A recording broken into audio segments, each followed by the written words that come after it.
GV ಟಿವಿಗೆ ಸ್ವಾಗತ. ನಾನು ಹೊಸದುರ್ಗ ರಾಘು.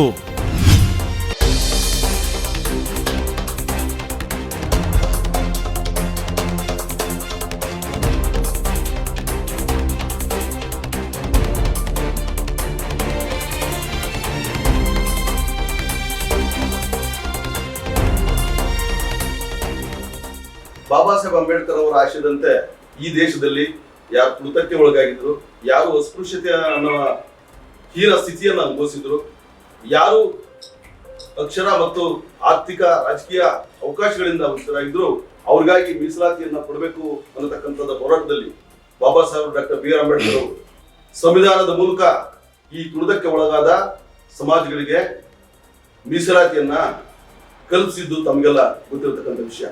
ಕರ್ನಾಟಕ ರಾಜ್ಯದ ಮಟ್ಟಕ್ಕೆ ಪರಿಶಿಷ್ಟ ಜಾತಿಯಲ್ಲಿ 101 ಜಾತಿ ಸೇರಿ ಇವತ್ತು ಯಾರು ಅನ್ಯಾಯಕ್ಕೆ ಒಳಗಾಗಿದ್ದು ಬಹುಮುಖ್ಯವಾಗಿ ಮಾದಿಗ ಸಮಾಜ. ಈ ಸಮಾಜ ಸಾಮಾಜಿಕ ಬಹಿಷ್ಕಾರಗಳಿಗೆ, ಅಸಮಾನತೆಗೆ ಒಳಪಟ್ಟಂತ ಸಮಾಜ. ವಿದ್ಯೆ ಮತ್ತೆ ರಾಜಕೀಯ ಅವಕಾಶಗಳು ಮತ್ತೆ ಸರ್ಕಾರಿ ನೌಕರಿನಲ್ಲಿ ಅತ್ಯಂತ ಕೆಳಸ್ತರದಲ್ಲಿ ಇರ್ತಕ್ಕಂಥ ಸಮಾಜ.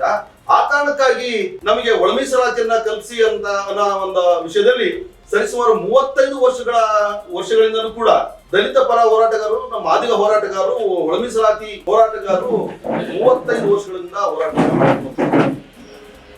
2025 ಆಗಸ್ಟ್ 1ನೇ ತಾರೀಕು ಸುಪ್ರೀಂ ಕೋರ್ಟ್ ಆಯಾ ರಾಜ್ಯ ಸರ್ಕಾರಗಳಿಗೆ ಒಳ ಮೀಸಲಾತಿಯನ್ನ ಕೊಡತಕ್ಕಂತ ಅಧಿಕಾರ ಇದೆ ಇರತಕ್ಕಂತ ಆದೇಶವನ್ನ ಮಾಡಿದೆ.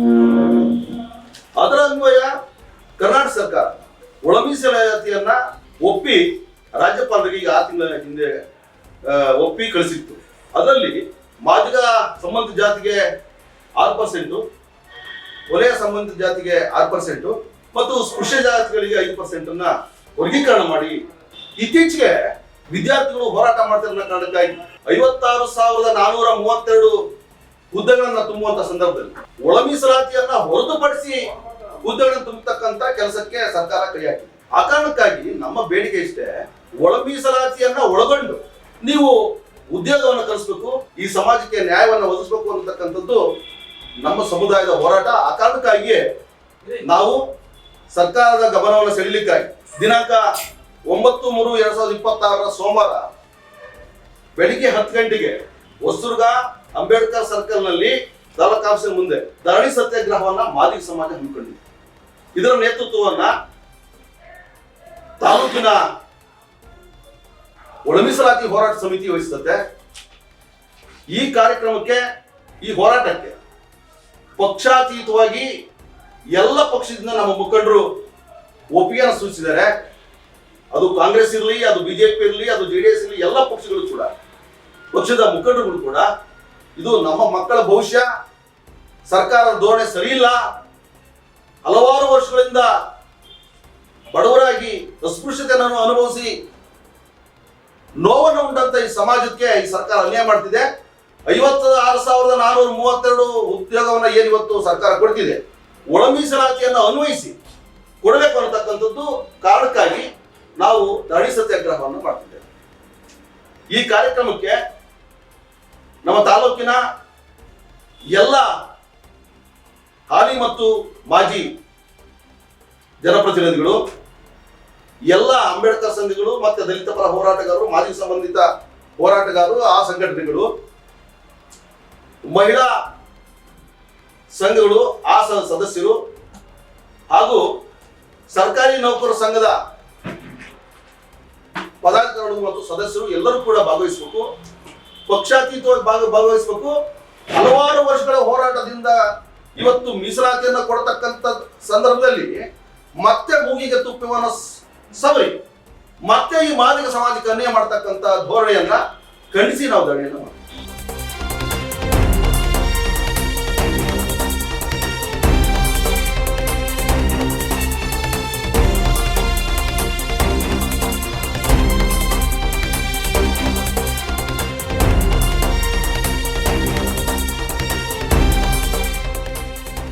ತುಳಿತಕ್ಕೆ ಒಳಗಾಗಿರ್ತಕ್ಕಂಥ ಮಾದಿಗ ಸಮುದಾಯಕ್ಕೆ ಒಳ ಮೀಸಲಾತಿ ಸುಮಾರು 35 ವರ್ಷಗಳಿಂದ ಸಹ ನಮ್ಮ ಸಮುದಾಯ ಇವತ್ತು ಹೋರಾಟ ಮಾಡ್ತಾ ಇವತ್ತು ಎಷ್ಟೋ ನನ್ನ ಹಿರಿಯರು ಇವತ್ತು ಸಾವನ್ನಪ್ಪಿದ್ದಾರೆ ಹೋರಾಟದಿಂದ. ಅಂತ ತುಳಿತಕ್ಕೆ ಒಳಗಾಗಿರ್ತಕ್ಕಂಥ ಸಮುದಾಯ. ಇವತ್ತು ಈ ಸಮಾಜದಲ್ಲಿ ವಿದ್ಯಾವಂತರಿಗಾಗ್ಲಿ ಎಲ್ಲರಿಗೂ ಸಹ ಒಂದು ಅನುಕೂಲ ಆಗ್ಬೇಕು ಅಂತಕ್ಕಂಥ ನಿಟ್ಟಿನಲ್ಲಿ ಇವತ್ತು ಯಾವುದೇ ಸಮಾಜದ ಹಕ್ಕನ್ನು ನಾವು ಕಿತ್ಕೊಂತ ಇಲ್ಲ. ನಮ್ಮ ಸಮಾಜಕ್ಕೆ ಕೊಡ್ತಕ್ಕಂಥ ಒಳ ಮೀಸಲಾತಿಯನ್ನ ಕೊಟ್ಟು ನಮ್ಮ ಹಕ್ಕನ್ನ ಕಾಪಾಡಲಿಕ್ಕೆ ತಾವು ಸಹಕಾರ ಕೊಡ್ರಿ ಅಂತ ನಾವು ಎಲ್ಲ ಸರ್ಕಾರದಲ್ಲಿ ನಾವು ಸುಮಾರು 35 ವರ್ಷದಿಂದಲೂ ಸಹ ಎಲ್ಲ ರಾಜಕೀಯ ಪಕ್ಷಗಳಿರ್ತಕ್ಕಂಥ ಸರ್ಕಾರವನ್ನು ಸಹ ನಾವು ಕೇಳ್ತಾ ಬಂದ್ವಿ. ಅದೇ ರೀತಿ ಬಿಜೆಪಿ ಸರ್ಕಾರ ಇದ್ದಂತ ಸಂದರ್ಭದಲ್ಲೂ ಸಹ ಇವತ್ತು ನಾವು ಒಳ ಮೀಸಲಾತಿ ಹೋರಾಟವನ್ನ ಮಾಡಬೇಕಾದ್ರೆ ಇವತ್ತು ಬಿಜೆಪಿ ಸರ್ಕಾರವು ಸಹ ನಮಗೆ ಮೂಗಿಗೆ ತುಪ್ಪವನ್ನ ಹಚ್ಚುವಂತ ಕೆಲಸವನ್ನ ಮಾಡ್ತು. ಇವತ್ತು ಒಳ ಮೀಸಲಾತಿಗೆ 2% ಜಾಸ್ತಿ ಮಾಡ್ತೀವಿ ಅಂತ ಹೇಳಿ ಅದನ್ನ 9 ಶೆಡ್ಯೂಲ್ಗೆ ಸೇರಿಸ್ತಾನೆ ಅದು ನಮಗೆ ಒಳಪಡ್ಲಿಲ್ಲ. ಇವತ್ತು ನಮ್ಮ ಹೋರಾಟ ಏನು, ಇವತ್ತು ಕಾಂಗ್ರೆಸ್ ಅಧಿಕಾರಕ್ಕೆ ಬಂದಿದೆ. ಈ ಕಾಂಗ್ರೆಸ್ ಪಕ್ಷನೂ ಸಹ ನಮ್ಮ ಮಾದಿಗ ಸಮುದಾಯಕ್ಕೆ ಒಂದು ನ್ಯಾಯವನ್ನ ಒದಗಿಸ್ತಾ ಇಲ್ಲ. ಇದು ಸಹ ಮೂಗಿಗೆ ತುಪ್ಪವನ್ನ ಹಚ್ಚಿ ಈ ಸಮಾಜವನ್ನ ಇನ್ನು ಕೆಳಮಟ್ಟಕ್ಕೆ ತುಳಿತಕ್ಕಂತ ಕೆಲಸವನ್ನ ಮಾಡ್ತಾ ಇದೆ. ಅದಕ್ಕಾಗಿ ಇವತ್ತೇನು 56,000 ಉದ್ಯೋಗವನ್ನ ಸೃಷ್ಟಿ ಮಾಡ್ತಾ ಇದೀವಿ. ಆ ಉದ್ಯೋಗವನ್ನ ಒಳ ಮೀಸಲಾತಿಗೆ ಒಳಪಟ್ಟು ಎಲ್ಲದನ್ನು ತಗಬೇಕು. ಇವತ್ತು ಈ ಸಮಾಜಕ್ಕೆ ಅನ್ಯಾಯವಾಗದ ರೀತಿಯಲ್ಲಿ ಸನ್ಮಾನ್ಯ ಸಿದ್ದರಾಮಯ್ಯ ಅವರ ಸರ್ಕಾರ ಇವತ್ತು ನಮಗೆ ನ್ಯಾಯವನ್ನು ಒದಗಿಸಿಕೊಡ್ಬೇಕು. ಈ ನಿಟ್ಟಿನಲ್ಲಿ ನಮ್ಮ ಹೊಸದುರ್ಗ ತಾಲೂಕಿನ ಮಾದಿಗ ಸಮುದಾಯ 9ನೇ ತಾರೀಕು ಇದೆಲ್ಲವನ್ನು ಸಹ ಸರ್ಕಾರಕ್ಕೆ ಮನದಟ್ಟು ಮಾಡಲಿಕ್ಕೆ ನಾವು ತಾಲೂಕು ಆಫೀಸ್ ಮುಂದೆ ಧರಣಿಯನ್ನ ಹಮ್ಮಿಕೊಂಡಿದ್ದೀವಿ. ಇವತ್ತು ನಾವು ಮುಂದೆ ದೀರ್ಘಾವಧಿ ಕಾಲ ನಾವು ಇದನ್ನ ಧರಣಿಯನ್ನ ಮುಂದುವರಿಸಬೇಕಾಗಿತ್ತು. ಮುಂದೆ 12ನೇ ತಾರೀಕು ಬೆಂಗಳೂರು ಚಲೋ ಇರೋದ್ರಿಂದ ನಾವು ಅದನ್ನ 1 ದಿವಸ ಮಟ್ಟಿಗೆ ಮಾಡಿ ಮುಂದಿನ ದಿನಮಾನಗಳಲ್ಲಿ ಉಗ್ರವಾದ ಹೋರಾಟವನ್ನು ನಾವು ಮಾಡಲೇಬೇಕಾಗತ್ತೆ. ಇವತ್ತೇನು ನಮ್ಮ ಸಂವಿಧಾನಕ್ಕೆ ಒಂದು ಪ್ರಾಣವನ್ನ ಬಿಟ್ಟೆವು, ಇವತ್ತು ಒಳ ಮೀಸಲಾತಿಯನ್ನು ಬಿಡೆವು ಅಂತಕ್ಕಂಥ ಸಂದೇಶವನ್ನು ನಾವು ಇವತ್ತು ಸರ್ಕಾರಕ್ಕೆ ಕೊಡಬೇಕಾಗಿದೆ. ಆದ್ರಿಂದ ಈ ಕಾಂಗ್ರೆಸ್ ಸರ್ಕಾರ ಏನು ಈ ನಮ್ಮ ಸಮುದಾಯಕ್ಕೆ ಅನ್ಯಾಯ ಮಾಡ್ತಾ ಇದೆ ಇದನ್ನ ಕಟುವಾಗಿ ನಾವು ಖಂಡಿಸ್ತೇವೆ. ದಯಮಾಡಿ ನಮ್ಮ ಒಂದು ಈ ಕೆಳ ಸಮುದಾಯಕ್ಕೆ ನ್ಯಾಯವನ್ನು ಒದಗಿಸಿಕೊಡ್ಬೇಕು ಅಂತ ಸರ್ಕಾರವನ್ನು ಒತ್ತಾಯ ಮಾಡಲಿಕ್ಕೆ ಸೋಮವಾರ ದಿವಸ ನಾವು ಧರಣಿಯನ್ನ ಮಾಡ್ತಾ ಇದೀವಿ.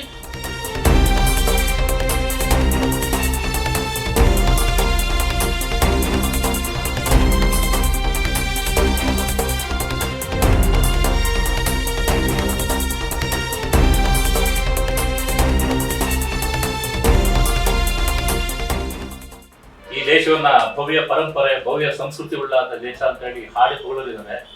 ಬಹುಶಃ ಭವ್ಯ ಸಂಸ್ಕೃತಿ ಪರಂಪರೆ ಉಳ್ಳಂತ ಈ ದೇಶವಾಗಿದ್ರೆ ಬುದ್ಧ ಈ ದೇಶದಲ್ಲಿ ಕಂಡಂತ ನ್ಯೂನ್ಯತೆ ಆದ್ರೂ ಏನು, ಬಸವಣ್ಣರು ಈ ದೇಶದಲ್ಲಿ ಕಂಡಂತ ನ್ಯೂನ್ಯತೆ ಆದ್ರು ಏನು, ಅಂಬೇಡ್ಕರ್ ಅವರು ಕಂಡಂತ ನ್ಯೂನ್ಯತೆ ಆದ್ರೂ ಏನು ಅಂತ ನಾವೆಲ್ಲರೂ ಕೂಡ ಗಮನಿಸಿದಾಗ ಈ ದೇಶದಲ್ಲಿ ಹಸಿವು, ಅಸಮಾನತೆ, ಅಸ್ಪೃಶ್ಯತೆಯಿಂದ ಕೂಡಿದ ಈ ದೇಶದಲ್ಲಿ ಒಬ್ಬ ಮನುಷ್ಯ ಇನ್ನೊಬ್ಬ ಮನುಷ್ಯರನ್ನ ಮನುಷ್ಯರು ಅಂತ ಕರೆದಿರ್ತಕ್ಕಂಥ ಪರಿಸ್ಥಿತಿ ನಮ್ಮ ಸಮಾಜದಲ್ಲಿ ನಿರ್ಮಾಣ ಆಗಿದೆ.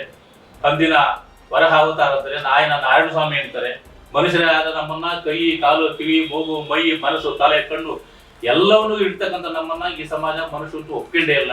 ಈ ದೇಶದಲ್ಲಿ ನಾವು ಉಗಾದಿ ಹಬ್ಬ ಮಾಡ್ತೀವಿ, ನಾವು ಶಿವರಾತ್ರಿ ಮಾಡ್ತೀವಿ, ನಾವು ಶಿವ ಅಂತೀವಿ, ನಾವು ಪಾರ್ವತಿ ಅಂತೀವಿ, ನಾವು ಗಣಪತಿ ಅಂತೀವಿ. ಆದ್ರೂ ಕೂಡ ಈ ಸಮಾಜ ನಮ್ಮನ್ನ ಒಂದು ಮನುಷ್ಯರಿಗಿಂತ ಕಡೆಯಾಗಿ ಕಾಣ್ತಾ ಇದೆ. ಇಂಥ ಅಸಮಾನತೆಯಿಂದ ಕೂಡಿದ ಈ ಸಮಾಜದಲ್ಲಿ ಹುಟ್ಟಿದಂತ ಡಾಕ್ಟರ್ ಅಂಬೇಡ್ಕರ್ ಅವರು ಕೊಟ್ಟಂತ ಮೀಸಲಾತಿ ಏನಂತಂದ್ರೆ, ಯಾರು ಅಸ್ಪೃಶ್ಯತೆ ಎಂಬ ದುಷ್ಕಳಂಕದಿಂದ ನರಳುತ್ತಿದ್ದಾರೋ ಅಂತರಿಗೆ ಮಾತ್ರ ಮೀಸಲಾತಿ ಕೊಡಬೇಕು ಅಂತ ಹೇಳಿ ಸಂವಿಧಾನದಲ್ಲಿ ಇದೆ. ಆದ್ರೆ ಅಸ್ಪೃಶ್ಯರು ಅಲ್ಲದೆ ಇರತಕ್ಕಂಥವ್ರನ್ನ ಈ ಮೀಸಲಾತಿ ಪಟ್ಟಿಯಲ್ಲಿ ಸೇರಿಸೋ ಮೂಲಕ ಯಾರಿಗಾಗಿ ಮೀಸಲಾತಿ ರೂಪಿಸಲ್ಪಟ್ಟಿತ್ತೋ ಆ ಸಮುದಾಯಗಳಿಗೆ ಇವತ್ತು ಘೋರ ಅನ್ಯಾಯ ಆಗಿದೆ.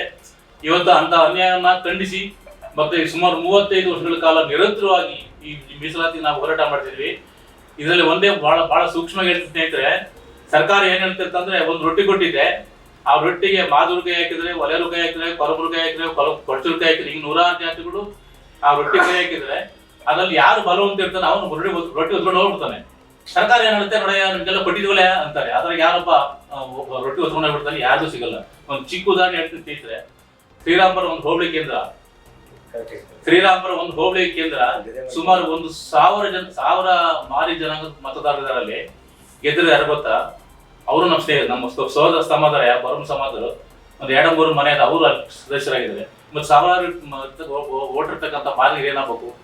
ಈ ಒಳ ಮೀಸಲಾತಿ ಏನ್ ಕೇಳ್ತಿತ್ತಂದ್ರೆ, ಜನಸಂಖ್ಯೆ ಆಧಾರದ ಮೇಲೆ ವರ್ಗೀಕರಣ ಅನ್ನೋದು ಬಿಟ್ರೆ ಅವ್ರನ್ನು ಬೇರೆ ಸಮಾಜ ತೆಗಿಬೇಕು ಅನ್ನೋ ಉದ್ದೇಶ ನಮ್ಮಲ್ಲಿ ಯಾವತ್ತೂ ಇಲ್ಲ. ಕರ್ನಾಟಕದ ರಾಜ್ಯದಲ್ಲಿ ವಲಯರಿಗೆ ಅನ್ಯಾಯ ಆದಾಗ ಮಾದಿಗರು ಹೋರಾಟ ಮಾಡಿದ್ವಿ, ಲಂಬಾಡರಿಗೆ ಅನ್ಯಾಯ ಆದಾಗ ಮಾದಿಗರು ಹೋರಾಟ ಮಾಡಿದ್ವಿ, ಲಿಂಗಾಯತರಿಗೆ ಅನ್ಯಾಯ ಆದಾಗ ಮಾದಿಗರು ಹೋರಾಟ ಮಾಡಿದ್ವಿ, ಒಳ ಮೀಸಲಾತಿ ಹೋರಾಟ ಮಾಡಿದ್ವಿ, ಬಗರ್ಕಂ ಸಾಲದಾರಿ ಹೋರಾಟ ಮಾಡಿದ್ವಿ, ಕೆಂಡ ಬೇಡ ಭೂಮಿ ಬೇಕು ಹೋಬಳಿಗೆ ಒಂದು ಹೊಸ ಹೋರಾಟ ಮಾಡಿದ್ವಿ. ಅಪ್ಪರ ಭದ್ರಕ್ಕಾಗಿ ಪ್ರಪ್ರಥಮ ಹೋರಾಟ ಮಾಡಿದ್ದ ನಾವು ಕೋದಂಡರಾಮರು ಹೋರಾಟ ಪ್ರಾರಂಭ ಮಾಡಿದ್ರು. ಆನಂತರ ಅದರ ಜವಾಬ್ದಾರಿ ನಮಗೆ ಕೊಟ್ಟು ನಾವು ಇಡೀ ಜಿಲ್ಲೆ ಎಲ್ಲಾ ಕೇಂದ್ರಗಳಲ್ಲೂ ಅಪ್ಪರ ಭದ್ರ ಕೂಡ ನಮ್ದು ಶ್ರಮ ಇದೆ. ಹೀಗಾಗಿ ಒಂದು ಸಮಾಜ ಪರವಾಗಿ ಹೋರಾಟ ಮಾಡುತ್ತೆ ಈ ಸಮುದಾಯಕ್ಕೆ ಒಳ ಮೀಸಲಾತಿಯನ್ನ ಜಾರಿ ಮಾಡಲೇಬೇಕು. ನಾವು ಯಾವುದೇ ಜನಾಂಗದ ವಿರೋಧಿ ಅಲ್ಲ, ಯಾವುದೇ ಪಕ್ಷದ ವಿರೋಧಿ ಅಲ್ಲ. ಇದು ನಮಗೆ ಜನಸಂಖ್ಯೆ ಆಧಾರದ ಮೇಲೆ ಕೊಡಬೇಕು ಅನ್ನೋ ಉದ್ದೇಶ ಬಿಟ್ಟರೆ ಬೇರೆ ಮತ್ತೆ ಯಾವುದೇ ಇಲ್ಲ. ದಯಮಾಡಿ ಮನೆ ಸಿದ್ದರಾಮಯ್ಯರು ಕೂಡ ಮತ್ತೆ ಸನ್ಮಾನ್ಯ ಡಿ ಕೆ ಶಿವಕುಮಾರ್ ಇರ್ಬೋದು, ಮತ್ತೆ ಬೇರೆ ಸಮಾಜ ನಮ್ಮ ಅನೇಕ ಜನ ಸಚಿವರು ಎಲ್ಲರೂ ಕೂಡ ಒಗ್ಗೂರಲ್ಲಿ ಮಾತಾಡಿ ಒಳ ಮೀಸಲಾತಿ ಖಂಡಿತ ಸಮಗ್ರವಾಗಿ ಸಂಪೂರ್ಣವಾಗಿ ಜಾರಿ ಮಾಡಬೇಕು. ಏನು ಇವತ್ತು ಸರ್ಕಾರಿ ನೌಕರರು ನೇಮಕ ಮಾಡ್ತೀವಿ ಅದನ್ನ ಒಳ ಮೀಸಲಾತಿ ಒಳಗೊಂಡಂತೆ ಮಾಡಬೇಕು ವಿನ ಅದು ಒಳ ಮೀಸಲಾತಿ ಬಿಟ್ಟು ನೀವು ಮಾಡೋದು ಖಂಡಿತ ಬೇಡ. ದಯಮಾಡಿ ಒಳ ಮೀಸಲಾತಿ ಆದಷ್ಟು ಬೇಗ ಜಾರಿ ಮಾಡಬೇಕು ಅಂತ ಕೇಳ್ತಾ ನನ್ನ ಮಾತು ಮುಗಿಸ್ತೇನೆ.